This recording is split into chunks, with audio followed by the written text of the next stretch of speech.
একজন আব্দুর রাজ্জাক বিন ইউসুফ বক্তব্য দিয়ে যত মানুষকে হেদায়েত করতে পারবে, ডাক্তার জাকির নায়েক বক্তব্য দিয়ে যত মানুষকে হেদায়েত করতে পারবে, অতীতের আলেম ওলামা, অতীতের বক্তা বক্তব্য দিয়ে যত মানুষকে হেদায়েত করেছে, ভবিষ্যতের বক্তারা বক্তব্য দিয়ে যত মানুষকে হেদায়েত করবে এবং করতে পারবে, এক কোরআন একাই তার চেয়ে লক্ষ কোটি গুণ মানুষকে হেদায়েত করতে পারবে। কিন্তু মানুষ কোরআন পড়তে পারলে তো, মানুষ কোরআন বুঝতে পারলে তো। আল্লাহ বলছে, আমি যদি কোরআনকে অবতীর্ণ করতাম পাহাড়ের উপর, তাহলে পাহাড় চূর্ণ বিচূর্ণ হয়ে যেত, পাহাড় বিদীর্ণ হয়ে যেত। কিন্তু মানুষের তো কোরআন বুঝারই ক্ষমতা নাই। আমাদের মধ্যে কয়জন কোরআন বুঝি? উনি যে আয়াতগুলো তেলাওয়াত করলো, সে আয়াতগুলোর অর্থ কয়জন শুনে বুঝতে পারলাম? তাহলে আমি মনে করি মানুষ যদি কোরআন শুনে বুঝতে না পারে, তাহলে মানুষের জীবনের সম্পূর্ণটাই বৃথা। কেন? মানুষ তার রবের কালাম বুঝতে পারলো না। এর চেয়ে বড় আফসোসের কিছু আছে? এর চেয়ে বড় আফসোসের কিছু আছে? মানুষ তার নিজ প্রতিপালকের কথা বুঝতে পারে না। এই জ্ঞানটুকু সে সারা জীবনে অর্জন করতে পারেনি দুনিয়াতে আসার পর থেকে, যে তার প্রতিপালকের কথা সে বুঝতে পারবে। আগের যুগে যখন মুসলিম উম্মার স্বর্ণযুগ ছিল, তখন যে বিজ্ঞানী হয়নি তা নয়, তখন যে ইঞ্জিনিয়ার হয়নি তা নয়, আর ইবনে সিনার মতো ডাক্তার তো এখন পৃথিবীতেই নাই। সেই যুগে যত বড় বড় বিজ্ঞানী ছিল মুসলিম উম্মার, যত বড় বড় ডাক্তার ছিল, তারা সব ছিল কোরআনের হাফেজ। তাদের বই পুস্তক সব আরবিতে লেখা। কোরআনের হেফজ মানুষের মেধাকে এত বাড়িয়ে দিতে পারে, মানুষের স্মৃতিশক্তি, মানুষের বুদ্ধিশক্তি, মানুষের তীক্ষ্ণ শক্তিকে এত বাড়িয়ে দিতে পারে, যা পৃথিবীর কোনো কিতাব পারে না। এই জন্য আপনি ডাক্তার হন, ইঞ্জিনিয়ার হন, কৃষক হন, মাঝি হন, মাল্লা হন, যেই হন না কেন, কোরআন বুঝা এবং কোরআন বুঝার মতো জ্ঞান অর্জন করা আপনার উপর ফরজ। এটা শাইখুল ইসলাম ইবনে তাইমিয়া রাহিমাহুল্লাহর ফতোয়া, যে প্রত্যেক মুসলমানের জন্য কোরআন বুঝার মতো জ্ঞান অর্জন করা ফরজ। কেননা আল্লাহ কোরআন আপনার জন্য পাঠিয়েছেন, না কার জন্য? মানুষ মনে করে মুহাম্মদ সাল্লাল্লাহু আলাইহি ওয়াসাল্লামের উপর পাঠিয়েছে মানে শুধু মুহাম্মদ সাল্লাল্লাহু আলাইহি ওয়াসাল্লামের কাজ। আর আমাদের জন্য কি কাজ? আমরা এটাকে কাপড় দিয়ে মুড়িয়ে সুন্দর করে, ব্যাস এটাই হলো মুসলমানদের কাজ, আর তাকের উপর তুলে রেখে দিবে। এই জন্য পবিত্র কোরআন এসেছে। একে কাপড়বন্দি বাক্সবন্দি করে চুমা দিয়ে বুকের সাথে লাগিয়ে তাকে তুলে রাখার জন্য? এই জন্য কোরআন এসেছে। তাবিজ কবজ হিসেবে ব্যবহার করে, ওষুধ আরোগ্য হিসেবে ব্যবহার করে টাকা পয়সা ইনকাম, ব্যবসা বাণিজ্য করার জন্য কোরআন এসেছে। তাহলে আমরা কোরআনের মূল্যায়নটা করলাম কোথায়? মুসলমানেরা যতদিন না নিজেরা পরিবর্তন হবে, ততদিন আল্লাহ তাদের ভাগ্য পরিবর্তন করবে না। আর সালাফে সালেহিন বলে গেছেন যে এই উম্মতের পরবর্তীদের সংশোধন ওটে দিয়েই সম্ভব, যেটে দিয়ে এই উম্মতের প্রথম অংশের সংশোধন হয়েছিল। আজকে আমরা যে বিপদে আছি, এই বিপদ থেকে উদ্ধার ওটে দিয়েই সম্ভব, যেটে দিয়ে আবু বকর, ওমর, ওসমান, আলী তাদের হৃদয়, তাদের জীবন পরিবর্তন করেছিলেন। ওটে দিয়েই সম্ভব, এ বাদে দ্বিতীয় কোনো রাস্তা নাই। তো সেখানে কোরআন ব্যতীত সম্ভব? বলেন, কোরআন ব্যতীত সম্ভব নয়। কয়জন মানুষ আপনাদের মধ্যে কোরআন জানে? কোরআন ঠিক মতো পড়াও জানে না। সে নিজেকে মুসলমান দাবি করতে পারে কেমন করে যে কোরআন ঠিক মতো পড়া জানে না, যে তার রবের কালাম জানে না, যে তার রব তাকে কি বলতেছে? আল্লাহ তো এই কোরআন তার জন্য পাঠিয়েছে, তার উপর পাঠিয়েছে। মুহাম্মদ সাল্লাল্লাহু আলাইহি ওয়াসাল্লাম মাধ্যম মাত্র। প্রত্যেক মানুষের জন্য এই কোরআন পাঠানো হয়েছে। হিন্দুকেও কোরআন পড়ে দেখতে হবে, খ্রিস্টানকেও কোরআন পড়ে দেখতে হবে, ইহুদিকেও কোরআন পড়ে দেখতে হবে, একজন মুসলমানকে তো দেখতে হবেই হবে। কেন? এই কোরআন তার জন্যই পাঠানো। আল্লাহ কি বলেছে কোরআনে, এটা তার বোঝা জরুরি, ফরজ। এটা না বুঝে সে দুনিয়া থেকে যায় কেমন করে? এটা না বুঝে সে দুনিয়া থেকে মারা যায় কেমন করে? যে জীবনে একবার তার প্রতিপালকের পাঠানো চিঠি প্রথম থেকে শেষ পর্যন্ত বুঝে পড়ে দেখেনি যে তার প্রতিপালক তাকে কি বলতে চেয়েছে 1400 বছর আগে। এবং এত অক্ষত, এত অবিকৃত, জের জবর পেশ, কোনো কিছুই পরিবর্তন হয়নি। কিসের জন্য? ব্যবসা করার জন্য নাকি? কোরআন যে আল্লাহ 1400 থেকে হেফাজত করে রেখেছে কি তাবিজ বানিয়ে বিক্রি করার জন্য? হ্যাঁ, কোরআন 1400 বছর থেকে এইভাবে মুজিজা স্বরূপ হেফাজত হয়ে আছে কার জন্য? আপনার জন্য। কোরআন অপেক্ষায় আছে আপনার। কোরআন কিয়ামতের মাঠে মানুষের পক্ষে এবং মানুষের বিপক্ষে কথা বলবে। কোরআন যদি কিয়ামতের মাঠে আপনার বিপক্ষে দাঁড়িয়ে যায়, আপনি সেই দিন বিচারের মাঠে টিকতে পারবেন না। অতএব কোরআন যেন আপনার পক্ষে দাঁড়ায়, কোরআন যেন কিয়ামতের মাঠে আপনার পক্ষে আল্লাহর দরবারে সাক্ষী দেয়, এই চেষ্টা আপনাকে করতে হবে। কোরআন শিখতে হবে, কোরআন পড়তে হবে, কোরআন বুঝতে হবে। এই কোরআনের মধ্যে নিহিত আছে মুসলিম উম্মাহের সফলতা, মুসলিম উম্মাহের উন্নতি, মুসলিম উম্মাহের বিপদ থেকে বাঁচার রাস্তা। আজকে বিপদে আছে না নাই বাংলাদেশ? রাস্তাঘাট, স্কুল, কলেজ সব বন্ধ হয়ে যাবে, বন্ধ হয়ে গেছে, যাচ্ছে। শুধু বাংলাদেশ কেন, সারা পৃথিবী অচল হয়ে গেছে। এই শতাব্দীতে এত উন্নত পৃথিবী এইভাবে অচল আগে কোনোদিন হয়নি। এই শতাব্দীতে এত উন্নত পৃথিবী এইভাবে অচল আগে কোনোদিন হয়নি। সৌদি আরবের মানুষজনের ঘর থেকে বের হওয়া নিষেধ, ঘর থেকেই বের হওয়া নিষেধ। জেদ্দা, রিয়াদ যেগুলোতে হাজার হাজার লাখ লাখ মানুষ চলতো, বাজারঘাট করতো, যে শপিং মলগুলোতে, সব ধুধু বিরান মরুভূমি হয়ে পড়ে আছে। কাবা ঘরে তওয়াফকারীর সংখ্যা অনেক অল্প, যেখানে লাখো মানুষ সবসময় তওয়াফ করত। বাইতুল মাকদেস বন্ধ। নতুন করে যে দেশগুলোতে সালাত নিষিদ্ধ হয়েছে, জামাতে সালাত, মসজিদ বন্ধের ঘোষণা এসেছে, তার মধ্যে মিশর এবং কাতার। আর আগে থেকে কুয়েত এবং মালয়েশিয়া তো মসজিদ এবং জামাতে সালাত, জুমা সব বন্ধ করে রেখেছিল। আর বিশ্বের যারা বড় বড় পরাশক্তি, আমেরিকা ঘোষণা করেছে যে আগামী গ্রীষ্মকালের শেষ সময় পর্যন্ত জরুরি অবস্থা থাকবে, পৃথিবীর সবচেয়ে বড় পরাশক্তি। আর চায়নার মতো অর্থনৈতিক পরাশক্তি, সুপার পাওয়ার আমেরিকা, আর অর্থনৈতিক পাওয়ার হচ্ছে চায়না।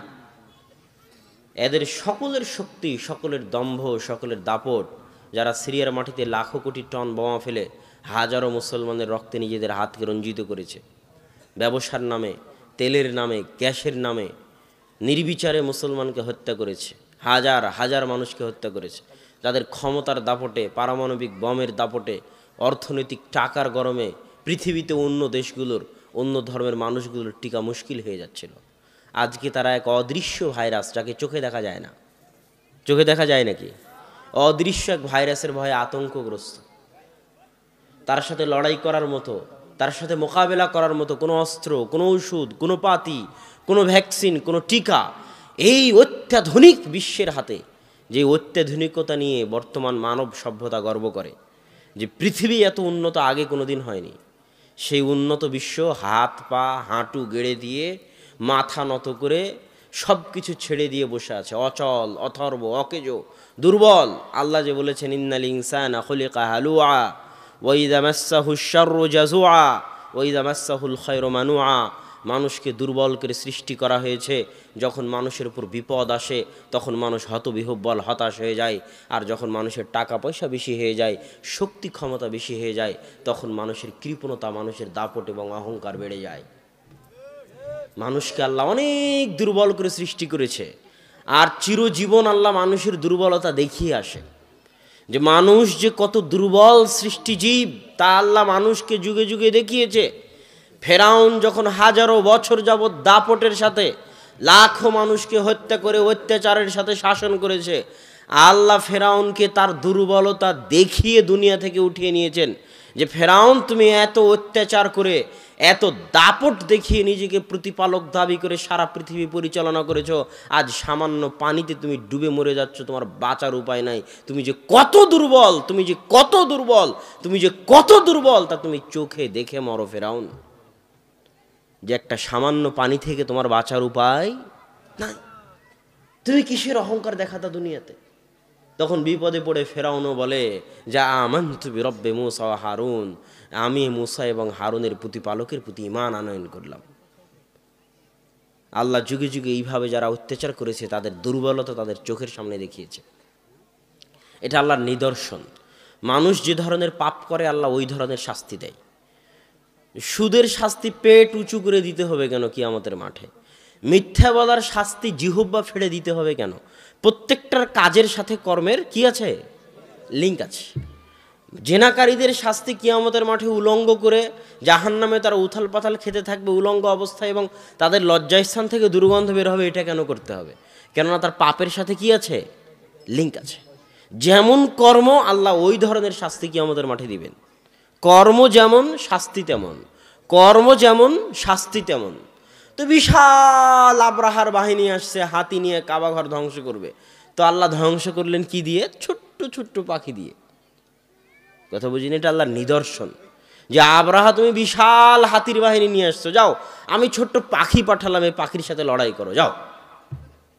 তো আজকের এই উন্নত বিশ্ব, এত গর্ব, এত দাপট, কোথায় বিজ্ঞান, কোথায় ডাক্তার, কোথায় ইঞ্জিনিয়ার, কোথায় পারমাণবিক বম, যাও একটা অদৃশ্য ভাইরাস পাঠানো, লড়াই করো দুনিয়ার মানুষ আল্লাহর ক্ষমতার সাথে। ওয়ামা ইয়ালামু জুনুদু রাব্বিক, এরা হচ্ছে আল্লাহর সেনাবাহিনী। আল্লাহর সেনাবাহিনীর কথা কেউ জানে না, যে আল্লাহর সেনাবাহিনী যে কত, আর আল্লাহর সেনাবাহিনী যে কেমন। আল্লাহ যখন সেনাবাহিনী পাঠানো শুরু করবেন তখন দুনিয়ার মানুষের তার সাথে লড়াই করার ক্ষমতা থাকবে না।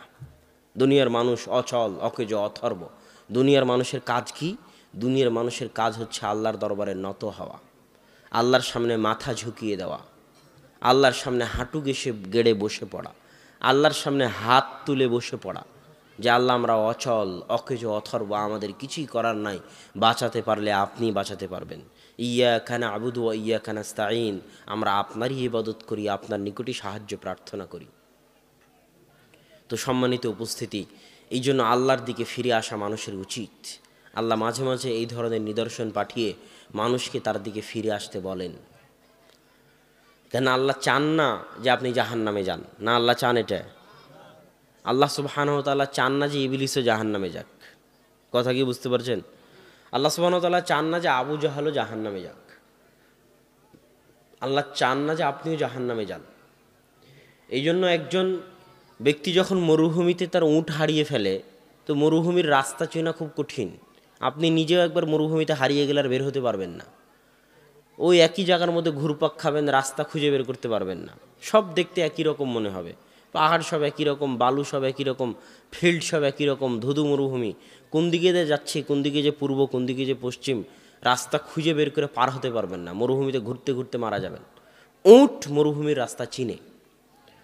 তো যে ব্যক্তি মরুভূমিতে উট হারিয়ে ফেলে মানে তার মৃত্যু নিশ্চিত।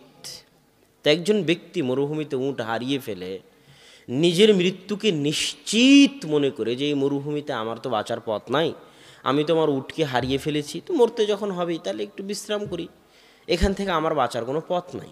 সে শুয়ে বিশ্রাম করতেছে, ঘুম থেকে উঠে, বিশ্রাম থেকে উঠে দেখে তার পাশে তার উটটা দাঁড়িয়ে আছে, হারানো উটটা।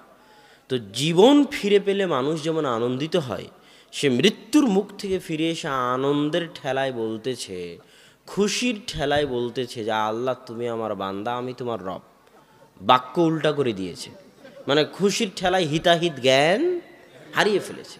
তো আল্লাহ সুবহানাহু ওয়া তাআলা বলতেছেন এই মানুষটা মৃত্যুর মুখ থেকে ফিরে এসে যতটা না আনন্দিত, আমার কোনো বান্দা যে আমার সাথে সম্পর্ক রক্ষা করেনি দুনিয়াতে যাওয়ার পরে। আপনাদের কয়জনের দাবি করতে পারবেন আল্লাহর সাথে সম্পর্ক আছে? কয়জন? সালাত আদায় না করলে আল্লাহর সাথে সম্পর্ক থাকে? বলেন, সালাত আদায় না করলে আল্লাহর সাথে সম্পর্ক থাকে? আপনাদের কয়জনের আল্লাহর সাথে সম্পর্ক আছে? কয়জনের দাবি করতে পারবেন যে হ্যাঁ আমার সাথে আল্লাহর সম্পর্ক আছে, ছিন্ন হয়ে যায়নি? আপনার সন্তান যদি আপনার সাথে সম্পর্ক ছিন্ন করে, আপনার সন্তান যদি হারিয়ে যায়, তো মায়ের কষ্ট কেমন হয়, পিতার কষ্ট কেমন হয়, আর ওই সন্তানের কষ্ট কেমন হয়? ইউসুফ আলাইহিসসালাম কোথায় 20-25 বছর হারিয়ে গেছেন, বাপ জানেই না ইউসুফ কোথায়। কাঁদতে কাঁদতে ইয়াকুব আলাইহিসসালামের চোখ পর্যন্ত অন্ধ হয়ে গেছে। তো বাপ কষ্টে আছে না নাই? তো সন্তানকে হারিয়ে ইয়াকুব আলাইহিসসালাম যত কষ্টে আছে, আপনি আপনার সন্তানকে হারিয়ে যত কষ্টে থাকবেন। আল্লাহ বলতেছেন যে এই যে মানুষটা মৃত্যুর মুখ থেকে ফিরে এসে তার উট ফিরে পেয়ে যতটা না আনন্দিত হয়েছে, আমি আল্লাহ আমার কোনো বান্দা যে দুনিয়াতে যাওয়ার পরে আমার সাথে সম্পর্ক রাখেনি, তাকে হারিয়ে আমি যে কতটা কষ্টে ছিলাম, সে যদি কোনোদিন আমার নিকটে ফিরে এসে তওবা করে, তো মৃত্যুর মুখ থেকে ফিরে আসা এই লোকটা যতটা না আনন্দিত, আমি আল্লাহ তার চেয়ে বেশি আনন্দিত হব। তারপরেও কি আপনি চাইবেন না আল্লাহর দিকে ফিরে যেতে? আল্লাহর সাথে সম্পর্ক তৈরি করতে? পৃথিবীতে কেউ আছে আল্লাহ ছাড়া আপনার? হ্যাঁ, পৃথিবীর সবাই ধোঁকাবাজ, আপনার স্ত্রীও ধোঁকাবাজ, স্বার্থের জন্য আপনার সাথে আছে। আপনার সন্তানও ধোঁকাবাজ, স্বার্থের জন্য আপনার সাথে আছে। স্বার্থহীন নিঃস্বার্থভাবে পৃথিবীতে যদি কেউ আপনাকে ভালোবেসে থাকে, সেটা কে? আপনার প্রতিপালক। তো আল্লাহ সুবহানাহু ওয়া তাআলার এই ভালোবাসার গুরুত্ব আমাদের বুঝতে হবে এবং আমাদের উচিত যত দ্রুত সম্ভব আল্লাহর দিকে ফিরে যাওয়া। আজকেই তওবা করে আল্লাহর দিকে ফিরে যাওয়া, অজু করে 2 রাকাত সালাত আদায় করে, বক্তব্য প্রোগ্রাম শেষ করে নিজ নিজ বাড়িতে গিয়ে অজু করে 2 রাকাত সালাত আদায় করে সবার উচিত পুনরায় আল্লাহর সাথে সম্পর্ক তৈরি করা। যে আল্লাহ, আজকে তওবা করে তোমার সাথে সম্পর্ক তৈরি করতেছি, আর সম্পর্ক ছিন্ন করব না। আর সম্পর্ক ছিন্ন না করার সবচেয়ে বড় মাধ্যম হচ্ছে যে কোনো মূল্যে দিনে রাতে 24 ঘন্টায় 5 ওয়াক্ত সালাত আদায় করা। আকিমিস সালাতা লিযিকরি, তোমরা সালাত আদায় করো আমাকে স্মরণ করার জন্য। তো 24 ঘন্টা মানুষ আল্লাহকে স্মরণ করতে পারবে না। আপনারা দিয়ার অঞ্চলের মানুষ, জমি জায়গা আছে, কাজকাম আছে, 24 ঘন্টা আল্লাহকে স্মরণ করতে পারবেন না, এটাই ঠিক। মানুষের ব্যস্ততা আছে, এটাই ঠিক, আল্লাহও জানে। তো আল্লাহ বলতেছে 24 ঘন্টা যদি না পারো তো কমসে কম কয়বার? 5 বার। 5 বার আল্লাহকে স্মরণ করা কি খুব কঠিন কাজ? কোনো কঠিন কাজ নয়। সালাত আদায় করাকে আমরা নিজেরা নিজেদের উপর ভারী বানিয়ে নিয়েছি। কয় মিনিট সময় লাগে এক ওয়াক্ত সালাত আদায় করতে? উজু করা থেকে শুরু করে সালাত কমপ্লিট করতে 10 মিনিটের বেশি লাগে না। এই 10টা মিনিট সময় আমাদের উপর এমন ভারী, এটা শয়তান আমাদের জন্য ভারী করে দিয়েছে। কথা বুঝেননি? আজান হওয়া মাত্রই সালাত আদায় করার সবচেয়ে সহজ উপায়, আজান হওয়া মাত্রই সব কাজ বন্ধ। প্রধানমন্ত্রীর সাথে যদি মিটিং থাকে তো বন্ধ, তাহলে সালাত আদায় করা সহজ হয়ে যাবে। না হলে যদি মনে করেন অনেক জরুরি কাজ, আর 5টা মিনিট করি, আর 2টা মিনিট করি, আজান হয়ে গেছে আর 5 মিনিট পর দোকান বন্ধ করি, তাহলে আর সালাত ধরে রাখতে পারবেন না। 2 দিন পর সালাত হারিয়ে যাবে, কোনো না কোনো ব্যস্ততায় এসে সালাত হারিয়ে যাবে। প্রথমে জামাত থেকে দূরে হয়ে যাবেন, তারপরে ব্যক্তি জীবন থেকে সালাত চলে যাবে। আর যদি এটা মূলনীতি বানিয়ে নেন যে আল্লাহু আকবার মুয়াজ্জিন বলেছে মানে আমি যে অবস্থায় থাকি না কেন, যদি শয়তানের সাথে মোকাবেলা করতে পারার সবচেয়ে বড় মাধ্যম, শয়তান কিন্তু আজান হওয়া থেকে আপনার পিছনে লেগে যাবে যে আর 2 মিনিট দেরি করো, আর 2টা মিনিট মোবাইল চালাও, আর 2টা মিনিট পড়ো, আর 2টা মিনিট কম্পিউটার দেখো, আর 2টা মিনিট কৃষিকাজ করো, আর 2টা মিনিট দোকান খোলা রাখো, শয়তান লেগে যাবে। নামাজিকে নামাজ থেকে এইভাবে দূরে নিয়ে চলে যায় শয়তান। যে নামাজ পড়ে না তার কথা তো বাদই দিলাম, যারা সালাত আদায় করে তাদের এই অবস্থা। তারা তখন এইভাবে আস্তে আস্তে জামাত ফেল করে, জামাত ফেল করতে করতে ব্যক্তি জীবনে সালাত চলে আসে, আস্তে আস্তে ব্যক্তি জীবন থেকে সম্পূর্ণ সালাতটাই হারিয়ে যায়, তখন একটা পর্যায়ে বেনামাজিতে পরিণত হয়ে যায়। তো সালাত আদায় করার সবচেয়ে বড় উপায় হচ্ছে আজান হওয়া মাত্রই সব কাজ বন্ধ, যত জরুরি কাজ হোক না কেন। এই জন্যই ট্রাকের পিছনগুলোতে লেখা থাকে যে কাজকে কি যেন বলে, কাজকে সালাতকে বলিও না আমার কাজ আছে, কাজকে বলো আমার সালাত আছে। এইটা ছাড়া আপনি আল্লাহর সাথে সম্পর্ক ধরে রাখতে পারবেন না।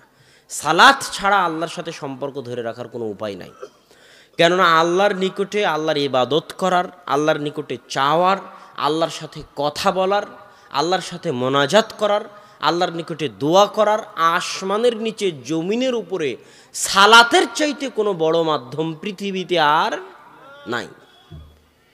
ওই যে সারা আলাইহা সালাতু ওয়াস সালাম, ইব্রাহিম আলাইহি সালাতু ওয়াস সালামের স্ত্রী, যখন ইব্রাহিম আলাইহিস সালাম বললেন সারা তোমাকে যদি জিজ্ঞেস করা হয় তাহলে ভাই বোন পরিচয় দিবে, কেননা আসমানের নিচে জমিনের উপরে আমি আর তুমি মোমেন মোমেনা, আর কোনো মোমেন মোমেনা নাই।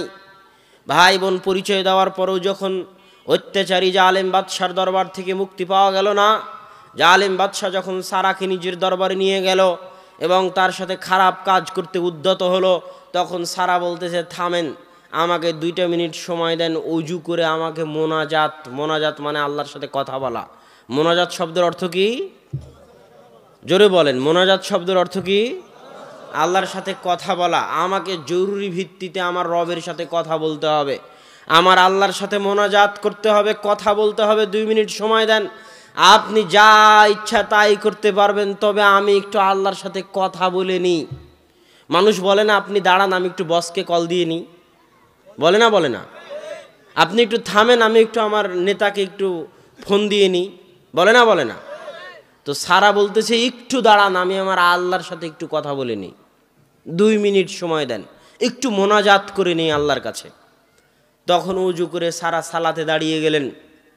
সালাতে আল্লাহ সারাকে বলতেছেন, আল্লাহুম্মা ইন কুনতা তা'লাম, হে আল্লাহ আপনি যদি জেনে থাকেন, আহসানতু ফারজি, আমি আমার লজ্জায় স্থান, আমার আমানত, আমার আব্রু, আমার ইজ্জতের হেফাজত করেছি, খেয়ানত করিনি, তাহলে আল্লাহ আজকে এই কঠিন দিনে আমি যেভাবে তোমার ভয়ে, তোমার পরহেজগারিতায়, তোমার তাকওয়ায় আমার লজ্জায় স্থান হেফাজত করেছি, আমার আমানত, আমার ইজ্জত, আমার আব্রুর হেফাজত করেছি, আজকে কঠিন দিনে লা তুসাল্লিত আলাইয়াল কাফের, এই কাফেরকে আপনি আমার উপর বিজয় করিয়েন না, এই কাফেরকে আপনি আমার উপর প্রাধান্য গালাবা দিয়েন না।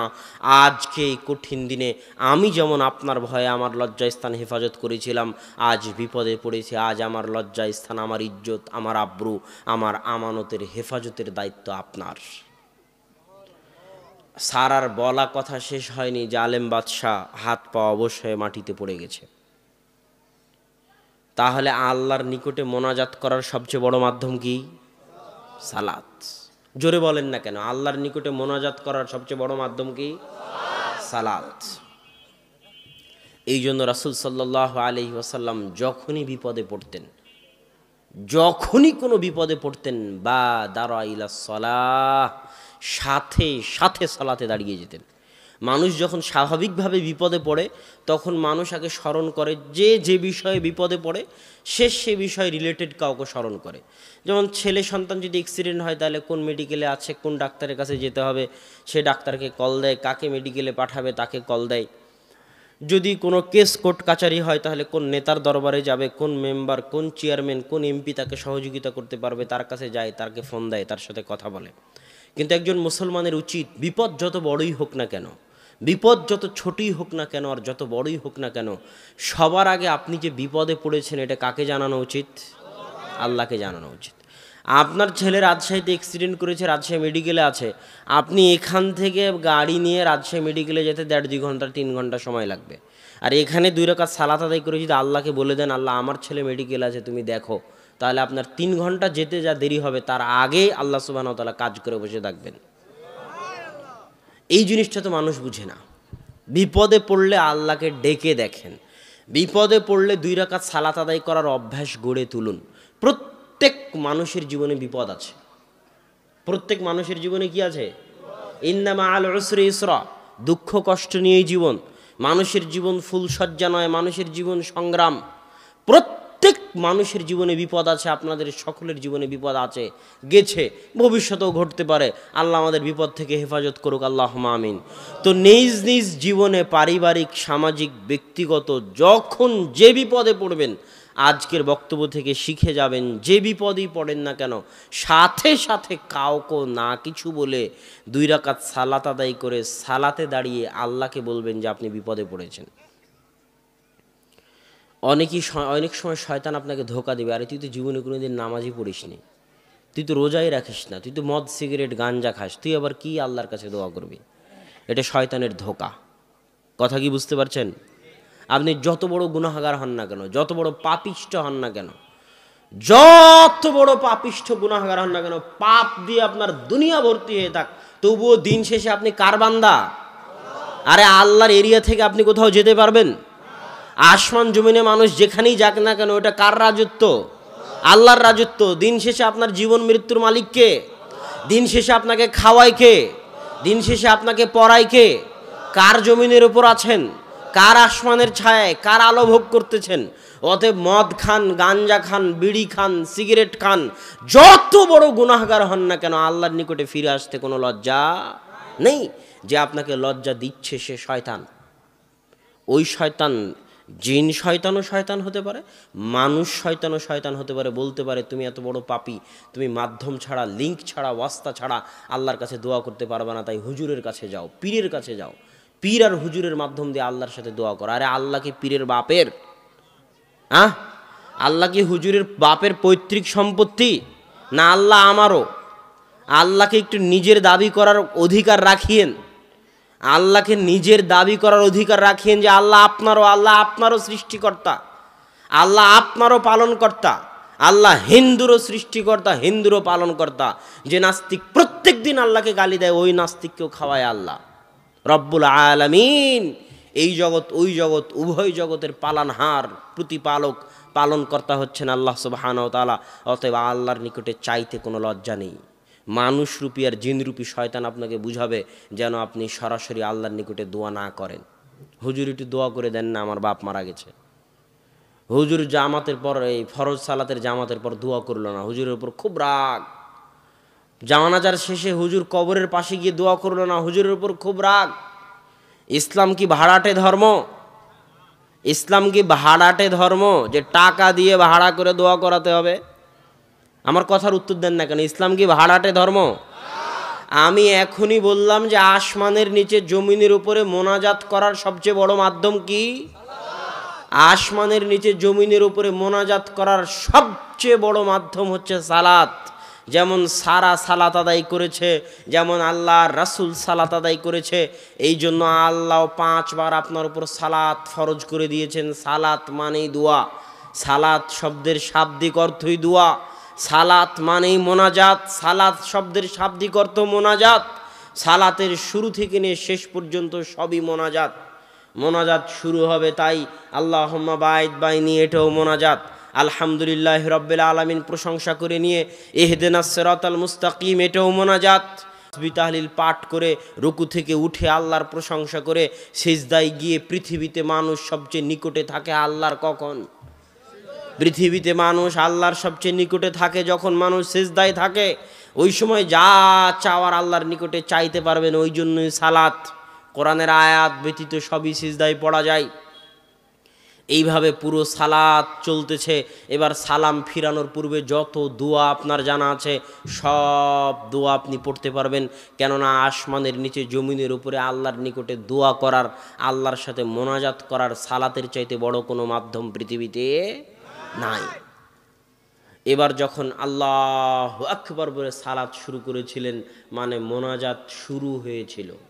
কি শুরু হয়েছিল বলেন তো? এটি সবাই বলেন, কি শুরু হয়েছিল? এবার যখন আসসালামু আলাইকুম বলে সালাম ফিরলাম, তখন কি শেষ হয়ে গেল? জোরে বলেন, কি শেষ হয়ে গেল? মোনাজাত শেষ হয়ে গেল। এখন কোনো হুজুর যদি বলে, কোনো মানুষ যদি বলে যে এই হুজুর খুব খারাপ, মোনাজাত করালো না, তাহলে আমি বলবো ওকে আরও 10 বছর পড়তে হবে এটা জানার জন্য যে আসসালামু আলাইকুম দিয়ে মোনাজাত শেষ হয়ে গেল। সে জাহেল, সে অজ্ঞ, সে মূর্খ যে সে এখনো জানে না যে সালাতি মোনাজাত, পৃথিবীতে মোনাজাতের এত বড় মাধ্যম আর নাই। সালাত যত বড় মাধ্যম, আল্লাহু আকবার দিয়ে সালাতের মোনাজাত শুরু হয়েছে, আসসালামু আলাইকুম দিয়ে মোনাজাত শেষ হয়ে গেছে। এত বড় মোনাজাত, এত বড় দামি, এত গুরুত্বপূর্ণ, এত সুন্দর মোনাজাত পৃথিবীতে আর নাই। আল্লাহকে ডাকার এর চেয়ে বড় মাধ্যম পৃথিবীতে আর নাই। এই জন্য সালাতুল জানাজা মানে কি? জানাজা মানে লাশ, মৃত ব্যক্তির লাশ। আর সালাত মানে দোয়া, দোয়া মানে মোনাজাত, মানে মৃত ব্যক্তির জন্য দোয়া করার সালাত, মৃত ব্যক্তির জন্য মোনাজাত করার সালাত। এই জন্য সালাতুল জানাজা আল্লাহু আকবার সূরা ফাতিহা, আল্লাহু আকবার দরুদ শরীফ, আল্লাহু আকবার যে মুখস্থ দুইটা দোয়া আছে, আল্লাহুম্মা গফির লাহু ওয়ারহামহু ওয়াফু আনহু, আল্লাহুম্মা গফির লিল হাইয়িনা ওয়া মাইয়িতিনা, এই যে দুইটা দোয়া আছে, এই দুইটা দোয়া কার জন্য? ওই মৃত ব্যক্তির জন্য, আমাদের সবার জন্য। এই সালাতটা দেওয়াই হয়েছে ওই ব্যক্তির জন্য, দোয়া করার জন্য যে সামনে আছে। এবার যখন আসসালামু আলাইকুম বলা হলো জানাজার সালাতে, তখন কি শেষ হয়ে গেল? মোনাজাত শেষ হয়ে গেল। যে বলবে কবরের পাশে গিয়ে মোনাজাত করা লাগবে, ওকে যদি জাহেল প্রমাণ করতে না পারি, তো আপনার এই আলাদিপুরের মাটিতে, এই গ্রামে আমি আর কোনোদিন আসবই না। ওকে আরো 10 বছর পড়তে হবে। বেটা, মোনাজাত শেষ হয়ে গেল।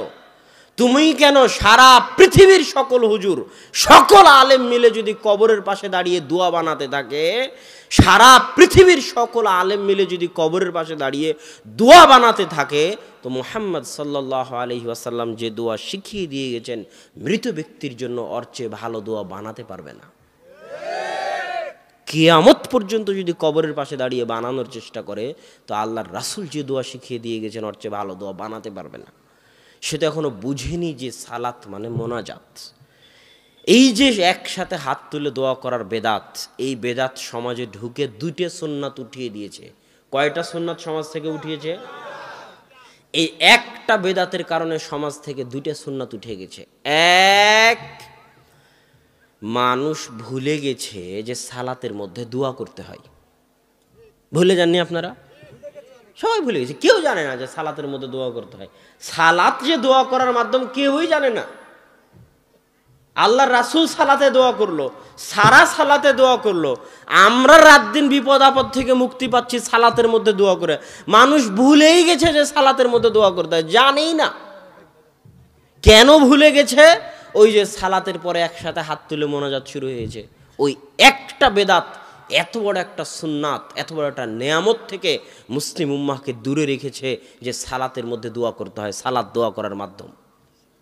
এই মহা নেয়ামত থেকে দূরে রেখেছে। আমার চ্যালেঞ্জ থাকলো, আপনি যে বিপদেই পড়েন শুধু 2 রাকাত সালাত আদায় করে দেখবেন, ইনশাআল্লাহ আপনার বিপদ দূর হয়ে যাবে। এরকম বহু বিপদে আমি জীবনে পড়েছি, বহু বিপদে আমি জীবনে পড়েছি। 2 রাকাত সালাত আদায় করার মাধ্যমে আল্লাহ সেই বিপদ থেকে উদ্ধার করেছেন। আমি দেখেছি আমার আম্মাকেও, যখনই যে বিপদ হোক না কেন, বিপদের কথা শোনার সাথে সাথে 1 সেকেন্ড দেরি হয় না, সাথে সাথে মনে হয় রোবটের মতো, রোবটকে অর্ডার দেওয়া আছে, রোবটের মতো রোবটকে অর্ডার দেওয়া আছে যে বিপদের সংবাদ শোনা মাত্রই, রোবট যেমন অর্ডার দেওয়া থাকে ওইরকম শোনা মাত্রই চট করে অজুখানায় অজু শেষ করে 2 রাকাত সালাত। আর এই এক সালাতের বরকতে বিপদ দূর হয়ে যায়। আল্লাহু আকবার। কেন? আল্লাহকে ডাকার এর চেয়ে বড় মাধ্যম পৃথিবীতে নাই। এই একটা জঘন্য বেদাত, নিকৃষ্ট বেদাত মুসলিম উম্মাহকে সালাতের মতো মহান ইবাদত, আল্লাহকে ডাকার এত বড় সুযোগ, আল্লাহকে ডাকার এত বড় মাধ্যম, আল্লাহকে ডাকার এত বড় পদ্ধতি, আল্লাহকে ডাকার এত বড় সুযোগ মাধ্যম পদ্ধতি থেকে অজ্ঞ জাহেল মূর্খ করে রেখেছে, দূরে রেখেছে, এত বড় নেয়ামত থেকে বঞ্চিত করে রেখেছে। মানুষ জানেই না যে সালাতের কত পাওয়ার, মানুষ জানেই না সালাতের কত শক্তি। তাই মানুষ সালাত শেষ হয়ে গেলে বলে যে দোয়া করো।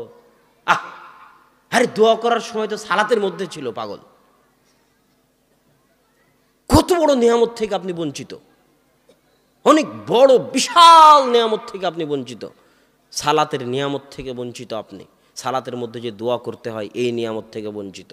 কেননা সালাতের পরে যে মোনাজাত আছে, আজ থেকে সংশোধন হন। আমি আপনাকে খোঁটা দিয়ে নয়, আঘাত দিয়ে নয়, আপনার দ্বীনী ভাই হিসেবে বলতে চাই, পরীক্ষা করে দেখুন সালাত দোয়া করার কত বড় মাধ্যম। ইনশাআল্লাহ আপনার দোয়া কবুল হবেই হবে ইনশাআল্লাহ। আর একটা কি সুন্নাত উঠে গেছে, এখন সালাম ফিরানোর পরে যত কোরআন এবং হাদিসে, যত হাদিসের গ্রন্থ আছে, সব হাদিসের গ্রন্থে সালাম ফিরানোর পরে জিকির, আজকার, তাসবিহ, তাহলিল, সূরা নাস, ফালাক, ইখলাস, আয়াতুল কুরসি, এগুলোর কথা আছে। আলহামদুলিল্লাহ, সুবহানাল্লাহ, লা ইলাহা ইল্লাল্লাহ, আল্লাহু আকবার। অধিকাংশ রিওয়ায়াত বর্ণনা এগুলো সংক্রান্ত যে সালাম ফিরানোর পর কি করতে হয়, জিকির, আজকার, তাসবিহ, তাহলিল পড়তে হয়। তো সমাজে যখন একসাথে হাত তুলে দোয়া ঢুকেছে, তখন আর কয়জন তাসবিহ পড়ে, কয়জন জিকির করে সালামের পর বসে থেকে? বলেন। সালামের পর দোয়া করে বিহাক্কি লা ইলাহা ইল্লাল্লাহ বলে সুন্নাত শুরু, শেষ। কোনো তাসবিহ নাই, কোনো তাহলিল নাই, কোনো জিকির নাই, আজকার নাই, জানেই না, ভুলে গেছে, সমাজ থেকে উঠেই গেছে। তাহলে এই একটা বেদাত কত খারাপ, কত জঘন্য, কত নিকৃষ্ট যে আপনাকে বড় বড় দুইটা নিয়ামত থেকে বঞ্চিত রেখেছে। এক, সালাতের মধ্যে যে দোয়া করতে হয় এই নিয়ামত থেকে বঞ্চিত রেখেছে। সালামের পরে যে জিকির আজকার করতে হয়, তাসবিহ তাহলিল করতে হয়, নাস, ফালাক, ইখলাস পড়তে হয়, আয়াতুল কুরসি পড়তে হয়, আল্লাহু আকবার, সুবহানাল্লাহ, আলহামদুলিল্লাহ, লা ইলাহা ইল্লাল্লাহ পড়তে হয়, এই সকল ইবাদত থেকে আপনাকে দূরে রেখেছে, বঞ্চিত করে রেখেছে। তাই এই ধরনের জঘন্য নিকৃষ্ট বেদাতকে সমাজ থেকে উৎখাত করতেই হবে। এটা আপনার দায়িত্ব। আমি আপনার দ্বীনী ভাই হিসেবে বলে গেলাম, আপনার কল্যাণ চাই, আপনাকে জাহান্নামের আগুন থেকে বাঁচিয়ে জান্নাতে নিয়ে যেতে চাই, আপনার সাথে ধোঁকা দিতে চাই না, আপনার কল্যাণকামী, আপনার বন্ধু, আপনাকে আঘাত দিতে চাই না। আপনি বিশাল বিপদে আছেন এক বেদাত নিয়ে, আল্লাহকে ভয় করে এই বেদাত থেকে ফিরে আসার চেষ্টা করুন। কেননা বেদাতের জগতে কোরআন এবং সহিহ হাদিসের আলোকে আপনি কেমনে বুঝবেন কোনটা সুন্নাত কোনটা বেদাত, কেমনে বুঝবেন কোনটা হালাল কোনটা হারাম, তার একটা মূলনীতি আজকে আপনাকে বলে যাই। এই মূলনীতি আপনার জন্য রাস্তা সহজ করে দিবে। যে মানুষের জীবন দুইটা ভাগে বিভক্ত, একটা মানুষের দুনিয়াবী জীবন, একটা মানুষের ইবাদতের জীবন। এই যে এখানে আছেন এটা কিন্তু ইবাদতের অন্তর্ভুক্ত। মসজিদে ফজরের সালাত আদায় করবেন ইবাদতের অন্তর্ভুক্ত, জিকির আজকার তাসবিহ তাহলিল করবেন ইবাদতের অন্তর্ভুক্ত, দান সাদকা করবেন ইবাদতের অন্তর্ভুক্ত, সিয়াম পালন করবেন, রোজা রাখবেন, হজ করবেন ইবাদতের অন্তর্ভুক্ত। এই ইবাদতগুলো থেকে যখন বের হবেন তখন যে জীবনটা শুরু হয় ওটা দুনিয়া। মসজিদ থেকে বের হলে কি শুরু হলো? দুনিয়া। আপনার রাস্তাঘাট, বাজারঘাট, দোকানপাট, কৃষিকাজ, জমি জায়গা, কেস কোর্ট কাচারি, সংসদ ভবন, অর্থনীতি, ব্যাংক ব্যালেন্স, বিবাহ শাদী, যা কিছু আছে সব কিছু কিসের অন্তর্ভুক্ত? দুনিয়াবী জীবনের অন্তর্ভুক্ত। তো ইসলামের মূলনীতি হচ্ছে যা যা দুনিয়াবী জীবনের অন্তর্ভুক্ত সেটার ক্ষেত্রে হুকুমের নাম হালাল আর হারাম। কি হুকুমের নাম বলেন তো? হালাল আর হারাম। আর ইবাদতের জগতে হুকুমের নাম হচ্ছে সুন্নাত আর বেদাত। আপনি যদি আমাকে বলেন মদ খাওয়া সুন্নাত না বেদাত, প্রশ্ন ঠিক হবে? প্রশ্ন ঠিক হবে না। কেননা মদ খাওয়া কিসের সাথে সম্পৃক্ত? দুনিয়ার সাথে। তাহলে প্রশ্ন কি হতে হবে? হালাল না হারাম। আপনি যদি আমাকে জিজ্ঞেস করেন যে একসাথে হাত তুলে দোয়া করা হালাল না হারাম, তাহলে প্রশ্নই ভুল। কেন একসাথে হাত তুলে দোয়া করা ইবাদতের সাথে সম্পৃক্ত। আপনাকে বলতে হবে একসাথে হাত তুলে দোয়া করা সুন্নাত না বেদাত। এবার আসেন দুনিয়াবী জীবনে। আমরা বুঝলাম যে দুনিয়াবী জীবনের হুকুম আহকামের নাম কি? হালাল অথবা হারাম। দুনিয়াবী জীবনে ইসলামের মূলনীতি হচ্ছে, খুব ভালো করে মনে করে যাবেন, বক্তব্যের সব অংশ ভুলে গেলেও এ অংশ মনে থাকলে অনেক কাজে দিবে। ইসলামের মূলনীতি হচ্ছে দুনিয়াবী জীবনে আল্লাহ এবং আল্লাহর রাসূল। আচ্ছা বাক্যটা আর একটু সহজ করে বলি। দুনিয়াবী জীবনে ইসলামের মূলনীতি হচ্ছে হালাল এবং হারামের ক্ষেত্রে ইসলামের মূলনীতি হচ্ছে সবই হালাল। কি বলেন তো? সবই হালাল। শুধু কতটুকু হারাম? যতটুকু আল্লাহ এবং আল্লাহ রাসূল 1400 বছর আগে হারাম করে দিয়েছেন। সবই হালাল, এটা হলো মূলনীতি। সবই হালাল। আগে যা ছিল, এখন যা আছে, 10 বছর পরে যা আসবে, 500 বছর পরে যা আসবে, 1000 বছর পরে যা আসবে, সবই হালাল। শুধু অতটুকুই হারাম যতটুকু আল্লাহ এবং আল্লাহ রাসূল কি করে গেছেন? নিষেধ করে গেছেন। আজকে আপনি যত খাবার খান, এই কালাইয়ের রুটি আল্লাহ রাসূলের যুগে ছিল নাকি? ছিল না। এখন কালাইয়ের রুটি হালাল না হারাম? আমাদের মূলনীতি হচ্ছে সবই হালাল, যতটুকু আল্লাহ রাসূল নিষেধ করে গেছেন ততটুকু হারাম। তো এখন দেখতে হবে যে কালাই রুটিকে আল্লাহ রাসূলের নিষেধের মধ্যে পড়ে না পড়ে না। যদি না পড়ে তাহলে হালাল। কেন? সবই হালাল। দুনিয়াবী জীবনের কি? সবই হালাল। আল্লাহ রাসূল বলেছে আল্লাহ সুবহানাহু ওয়া তাআলা বলেছে হুররিমাত আলাইকুমুল মাইতাতু ওয়াদ দামু ওয়া লাহমুল খিনজির। তোমাদের জন্য হারাম করে দিলাম মৃত প্রাণী, তোমাদের জন্য হারাম করে দিলাম রক্ত, তোমাদের জন্য হারাম করে দিলাম শুকুরের গোশত। আল্লাহ রাসূল বলছে তোমাদের জন্য হারাম করে দিলাম জি মিখলাব থাবাওয়ালা প্রাণী, তোমাদের জন্য হারাম করে দিলাম জি নাব শিকারী দাঁতওয়ালা প্রাণী, তোমাদের জন্য হারাম করে দিলাম সেবা হিংস্র প্রাণী, তোমাদের জন্য হারাম করে দিলাম জাল্লালাহ যে সমস্ত প্রাণী ময়লা নিকৃষ্ট হারাম অপবিত্র জিনিস খেয়ে বড় হয় ওই সমস্ত প্রাণী। এই যে আল্লাহ রাসূল হারাম করে দিচ্ছেন, এইগুলো বাদে কিয়ামত পর্যন্ত যত খাবার আবিষ্কার হবে, সেটা চাইনিজ হোক, থাই হোক, ইটালিয়ান হোক, বাঙালি হোক, আর দিয়াড়ের কালাইয়ের রুটি হোক, কথা বুঝেননি? যত খাবার কিয়ামত পর্যন্ত আবিষ্কার হবে এগুলো বাদে সব কি হবে? হালাল। মূলনীতি কি বুঝা গেল হালাল হারামের? এবার আসেন ইবাদতের জগতে সম্পূর্ণ উল্টা। ইবাদতের জগতে সবই বেদাত। হুজুর যে বলতেছে এরা সব বেদাত করে, আরে সবই তো বেদাত। আছে না যে এরা ওই আব্দুর রাজ্জাক বিন ইউসুফ এরা খালি আসলে খালি বলে এটা বেদাত সেটা বেদাত উমুক বেদাত তুমুক বেদাত। তো সবই যদি বেদাত হয় তো ইবাদত করবো কোনটারে পাগল? তা ইসলামের মূলনীতি হচ্ছে ইবাদতের জগতে সবই কি? একটু জোরে বলেন তো, সবই কি? শুধু কতটুকু সুন্নাত? যতটুকু আল্লাহ এবং আল্লাহ রাসূল 1400 বছর আগে বলে গেছে এবং করে গেছে। আল্লাহর রাসূলের মৃত্যুর পর থেকে আজ পর্যন্ত যত ইবাদত আবিষ্কার হবে আর আরও 500 বছর পরে যত আবিষ্কার হবে, চুল পরিমাণও যদি বৃদ্ধি হয় তো ওই চুলের নাম কি হবে? সরিষা পরিমাণ যদি নতুন আবিষ্কার হয় ওর নাম কি হবে? বেদাত। তাহলে ইবাদতের জগতে সবই বেদাত। এখন তুমি যদি জিজ্ঞেস করো যে এটা যে বেদাত কোথায় লেখা আছে, নিষেধের দলিল দেন। আরে সবই তো বেদাত, নিষেধের দলিল কি দিব? তোমাকে দলিল দিতে হবে যেটা আল্লাহ এবং আল্লাহ রাসূল করেছে। একটা যখন কাগজ অফিস আদালতে পাশ হয় তখন চেয়ারম্যান, মেম্বার বা যারা দায়িত্বশীল প্রিন্সিপাল তার স্বাক্ষর লাগে না? লাগে না? স্বাক্ষর লাগে। তো ইবাদত বলে গণ্য হতে, ভ্যালিড, লেজিটিমেট ইংরেজিতে বলে, যে এটা যে ইবাদত, এটা ভ্যালিড, গ্রহণযোগ্য হতে, লেজিটিমেট হতে মুহাম্মদ সাল্লাল্লাহু আলাইহি ওয়াসাল্লাম এবং আল্লাহর স্বাক্ষর লাগবে, সিলমোহর লাগবে। যতক্ষণ না মুহাম্মদ সাল্লাল্লাহু আলাইহি ওয়াসাল্লামের স্বাক্ষর পাওয়া যাবে, আল্লাহর স্বাক্ষর পাওয়া যাবে, ততক্ষণ এটা ইবাদত বলে ভ্যালিড হিসেবে গণ্য হবে না। সেই স্বাক্ষরটা কি? কাল আল্লাহ তাআলা, আল্লাহ বলেছেন কোরআনে, অথবা কাল রাসূলুল্লাহি সাল্লাল্লাহু আলাইহি ওয়াসাল্লাম, আল্লাহ রাসূল বলেছেন হাদিসে অথবা করেছেন। এই দুইটার একটাও যদি না পাওয়া যায় তো যত বড় ইবাদত হোক, যত ভালো ইবাদত হোক, ওইটাকে ডাস্টবিনে নিক্ষেপ করে দিতে হবে। ওর কোনো ভ্যালিডিটি, ওর কোনো গ্রহণযোগ্যতা পৃথিবীতে নাই। আর যারাই ওটাকে গ্রহণযোগ্য মনে করবে ওরাই আল্লাহ এবং আল্লাহ রাসূলের উপর মাতাব্বরি করবে। আর এই মাতাব্বরির জবাব আল্লাহ রাসূল কিয়ামতের মাঠে দিবেন। এটা মাতাব্বরি করা, বাটপারি করা, কথা বুঝেননি?